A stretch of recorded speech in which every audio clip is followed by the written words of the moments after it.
अहमदाबाद में गुजरात यूनिवर्सिटी के बाहर 100 जितने प्रोफेसरों ने अपनी मांगों के साथ विरोध प्रदर्शन किया। गुजरात यूनिवर्सिटी के बाहर गुजरात राज्य के 100 जितने प्रोफेसरों ने अपने सालों पुरानी मांगों को लेकर प्रदर्शन किया। इन प्रोफेसरों ने काले कपड़े पहनकर हाथ में बैनर पोस्टर के साथ अपना आक्रोश जताया। इन प्रोफेसर ने उत्तर के तहत प्रो डाटा के तहत वेतन और पेंशन की मांग की और इनका कहना था कि वो प्यून से भी कम सैलरी में काम कर रहे हैं। इन प्रोफेसरों ने विरोध करते हुए सरकार से उनकी समस्या के निवारण की मांग की। हमारी मुख्य बे मांगो है।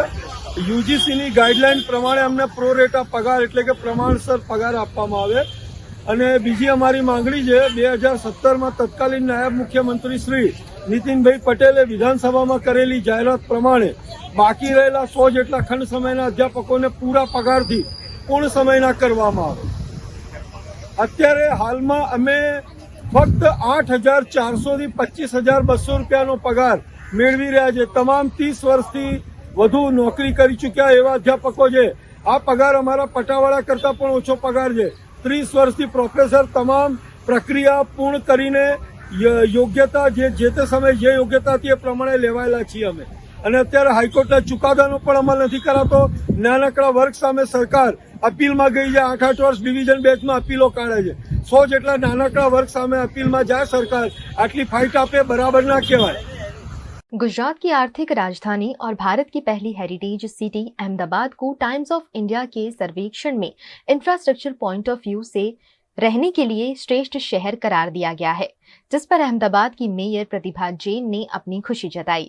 अमदावाद म्युनिसिपल कॉर्पोरेशन द्वारा 8મી, 9મી અને 10મી માર્ચે 2024ના રોજ સાબરમતી રિવરફ્રન્ટ ખાતે ફૂડ ફેસ્ટિવલનું આયોજન કરવામાં આવ્યું છે।